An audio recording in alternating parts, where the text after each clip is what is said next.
Dr. Babasaheb Ambedkar, Open University.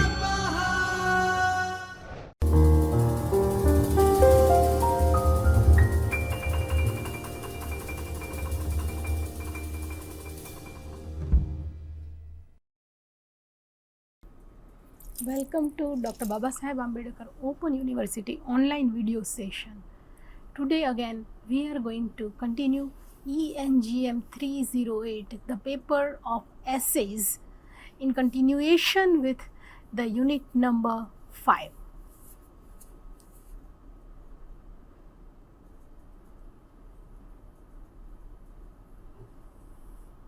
You can see over here the study of essay Engm-308 Unit 5 from work to text by Roland Barthes.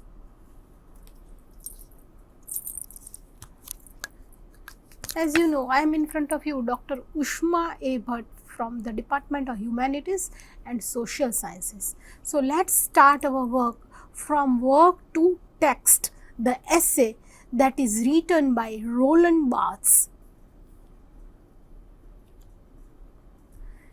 Before initiating anything regarding Roland Barthes, I wish to let you know some details about the session we are going to discuss right now. We are going to see the introduction to form of essay, how the essay form would be displayed over here by Roland Barthes, the objectives we are going to learn about Roland Barthes and his major works. Then we are going to focus on the close understanding of the essay from work to text. Then we are supposed to discuss the characteristics of the essay. And in the final session of this particular essay, we are going to discuss 7 propositions of understanding the essay: the method, genre, signs, plurality, filiation, reading, pleasure, all these things. But it would be in the final session, in the end part of this session of the essay from work to text. So let's start. The information regarding Roland Barthes, how he had been the most popular man of literature, the essayist, the man of criticism, the man of post-structuralism, the great critic, and of course the visionary, the communist writer also, and all other things about Roland Barthes.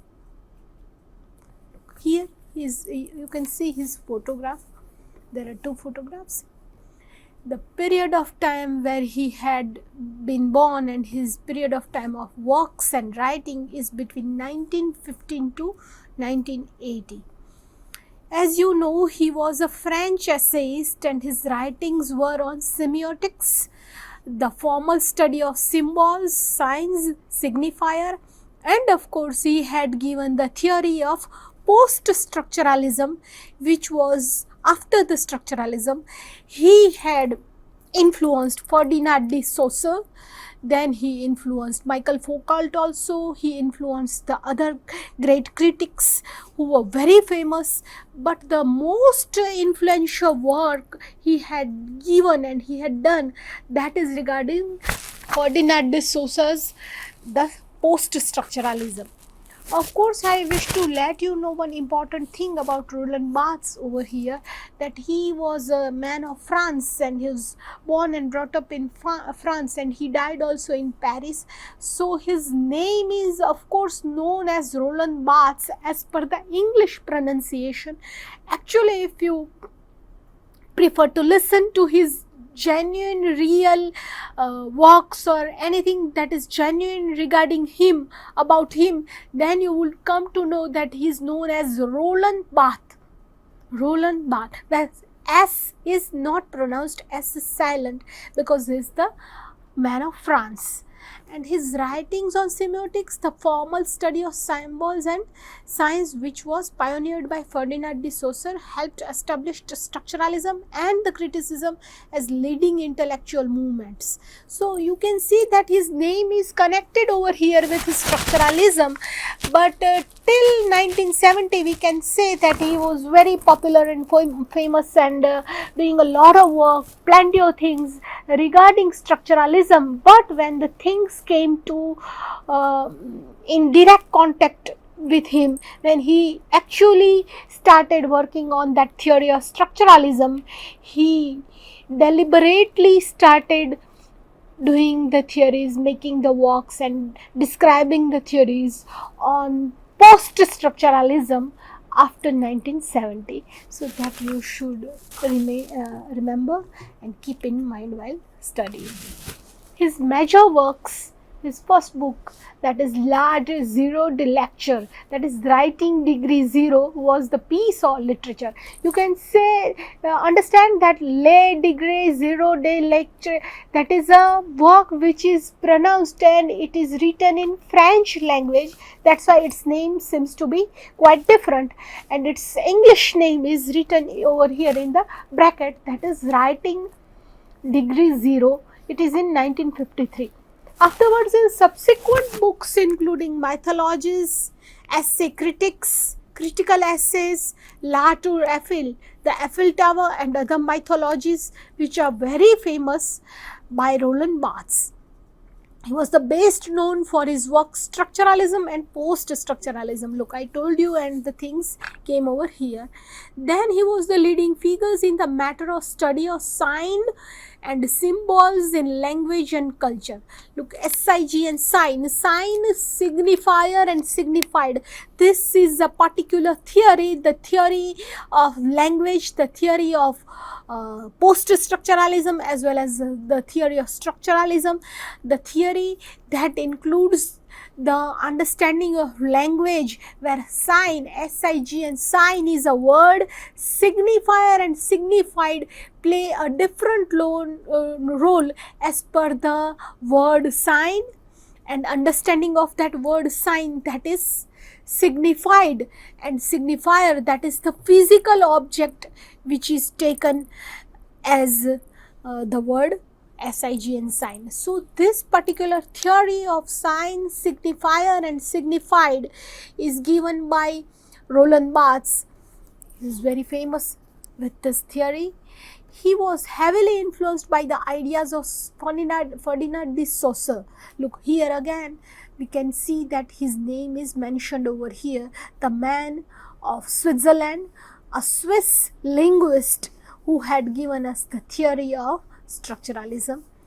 He emphasized the importance of both the sign, signifier and the signified. Look, the signifier is the physical object. As for example, this is a pen, but when you are going to write the word PEN, you might be in a condition that you may think and visualize the black pen. There may be a red pen in front of you, but physically when you see the pen, PEN, pen word, and if you are watching the same pen which is in front of you, this is a signifier. SIG and sign is the word.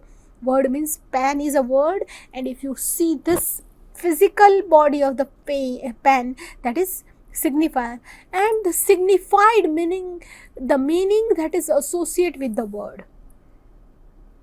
If you are in a condition and you are not watching the physical object pen, but when I speak the word pen, and you might visualize or observe any pen that you have seen in the previous period of time, or anything that you can utilize or use for the purpose of writing, that is understanding of the word pen, and it is known as the meaning that is associated with the word.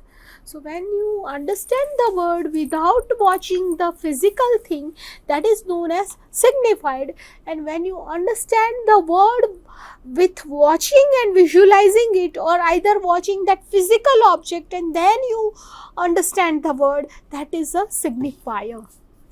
So signifier and signified could be understand with the concept of understanding of encoding and decoding also. You can of course generate, you can of course connect, you can of course involve encoding and decoding over here with the word signifier and signified. It's very clear, and I think you should understand when I use the word tree. T-R-E-E, tree, then of course you will think about the tree that is in front of your home, that is nearby your school, that is nearby your university, that would be in your images, and you would visualize that particular word when I speak the word tree. But when you see the picture of the tree that is on the book and I tell you the tree, then naturally you understand the physical object, the physical picture of that tree, and that is known as the signifier. And what you signify, what you understand when you visualize the neem tree or a banyan tree or a mango tree that is in front of your home or a house or a university that you had seen previously is known as signified. So these concepts should be very much clear when you are mentioning the theory of sign, signifier or signified given by Roland Barthes. But here we are going to focus on the essay of the work to text, which is also a very integral part of this theory also. That's why I had taken and explained you the theory first. Now let's go for the essay, work to text. Look, his most famous work is Mythologies, that you should remember. Maybe it come in the multiple choice based questions where they are going to ask you which is the most famous work of Roland Barthes.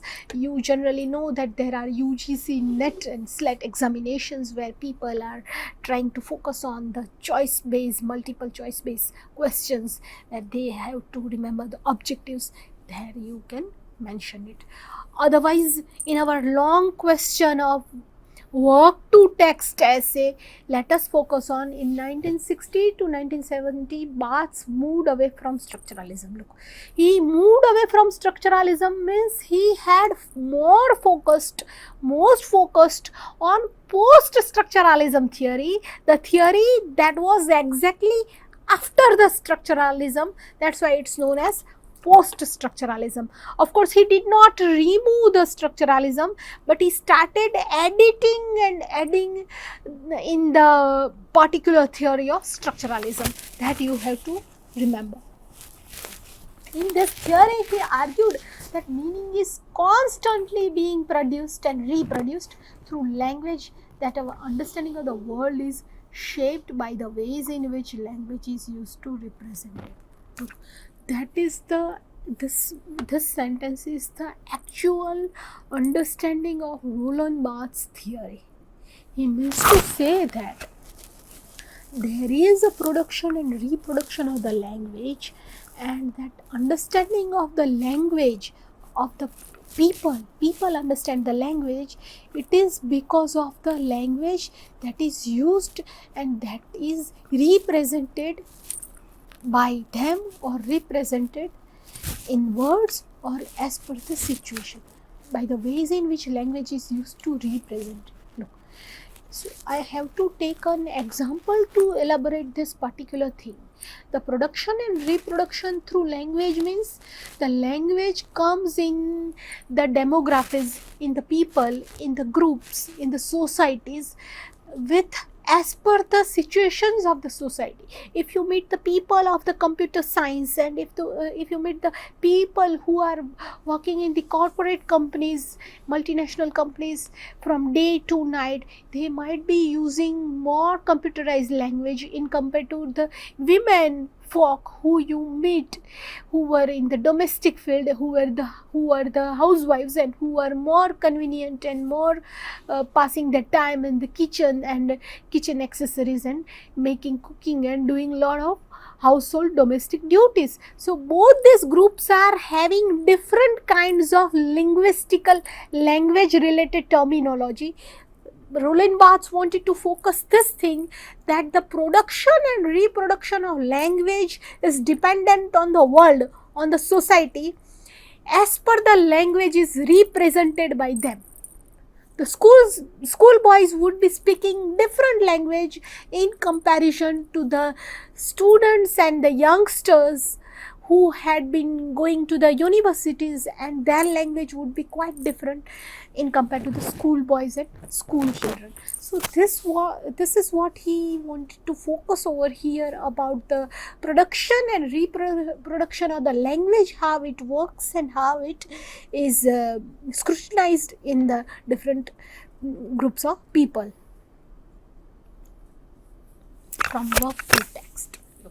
The essay itself, the core part of the essay, the integral part of the essay is mentioned over here. Analysis and interpretation of the essay from work to text.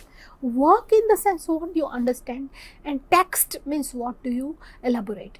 That becomes very much important over here to focus on and to understand. The transition from label to text is a significant implication of the post-structuralist interpretation of language. Look, what is that? Label to text. The word text is quite different, and the word work becomes also a very different and very much distinguishing thing when you think both of these words together and you try to elaborate their meanings. Now, how this essay works, that is also mentioned over here. Look, Barthes, Derrida, Julia Kristeva, Solers, all these individuals, they connected to the theory in the late 1960s and 1970s, and they established the theory of the text. So here we wish to understand that Roland Barthes is not only one person, he is not the only critic who had been bombarding, or who had been shouting and disclosing and exploring and announcing that from work to text. Of course, there were many other critics who had been with him. There was a group of critics who were in front of you, like Barthes, Derrida, Julia Kristeva and Solers. All this group of people, all this group of critics, they joined together and they elaborated, they disclosed, they had given the theory of from work to text. This theory is established in the late 1970s, and which this article significantly contributes his work versus text. Look, it talks about the work versus text. The text is not a physical object, whereas the work is of course a physical object.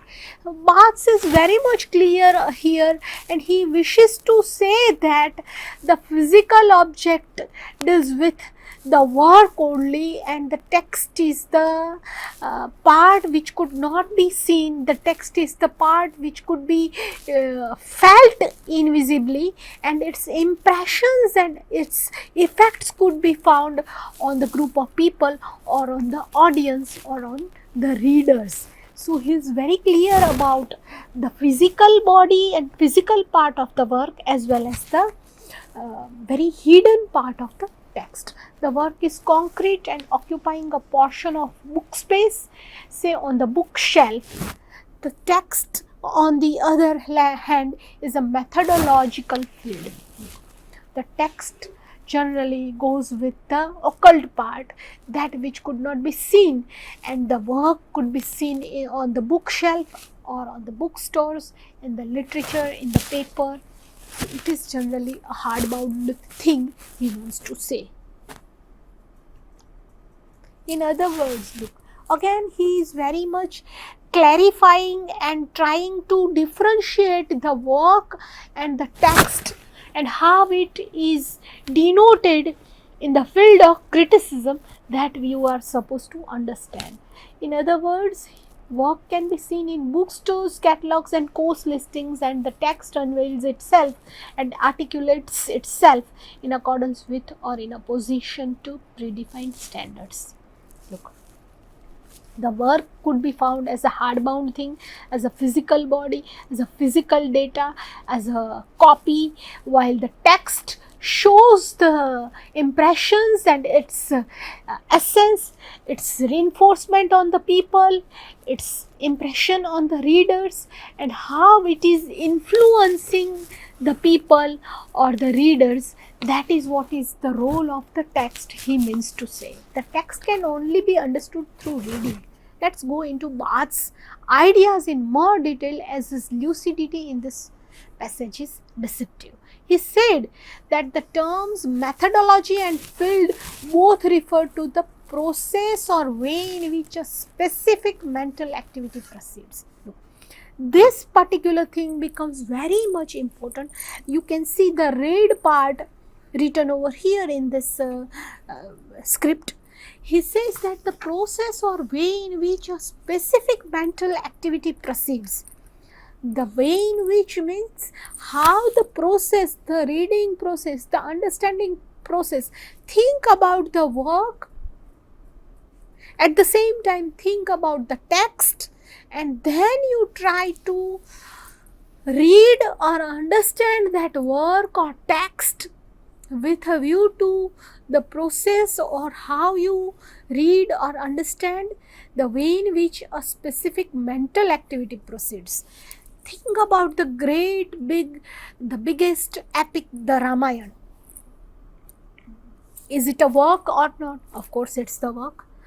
So, the process or way in which the specific mental activity proceeds while reading Balkand, then there is Sundarkand, then there is Uttarkand. So, when the person is reading the Ramayana, what would be the impression in the mind? What would be the mental activity going on? The mental activity proceeds. If it proceeds, what happens actually in the mind? Is he trying to see the impressions and influences of the work, or the text influences him? What actually happens? That is what is Barthes' theory and Barthes' ideology. His argument is very clear over here. He said, look, a methodological field, a scene or environment in which a specific mental activity happens. As for example, you are reading Ramayana, and what mental activity happens? Paradoxical nature versus text. Look, it happens that either you may argue or you do not argue. Either you read, engulf, or you are not reading or engulfing. Either you are going with the writer or you are not going with the writer. What actually happens? That is the matter of study. An opinion that is generally shared by public is doxa. Paradoxical refers to something that goes beyond what is generally believed.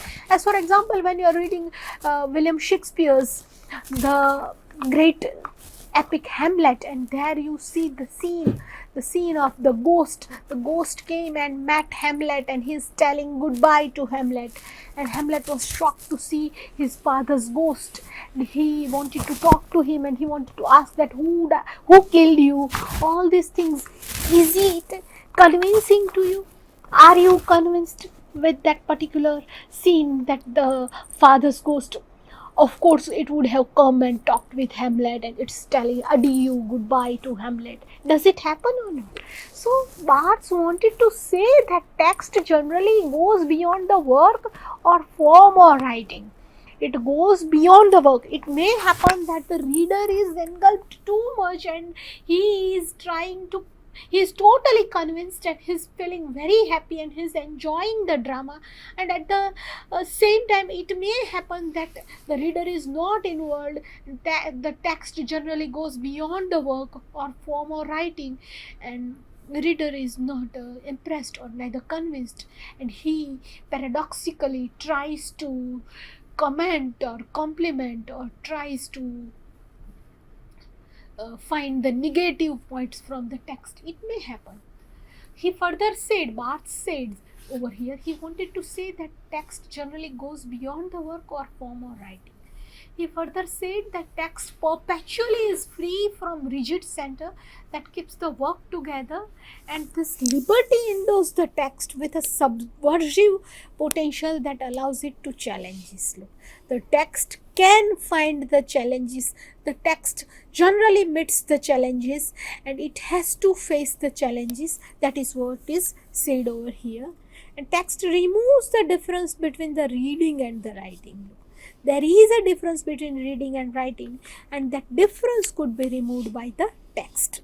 The text and pleasure. Look, this particular thing becomes very much essential when you are thinking about the idea of text in context with Roland Barthes' theory of the walk from walk to text, because the text gives the pleasure or not, the text gives entertainment or not, the text discloses the catharsis or not. It becomes a very important factor when you are going to study the theory of Roland Barthes from walk to text. Of course, it is the theory, it is the essay also. The essay gives us the theory of from walk to text, and there he had given us 7 propositions to understand the essay, and these 7 propositions are very much important, which we can study afterwards, but I'll let you know the names of those points: method, genre, signs, plurality, filiation, reading and pleasure, which we are going to discuss in the next session. So good luck to all, have a great day. स्वाध्यायः परमं तप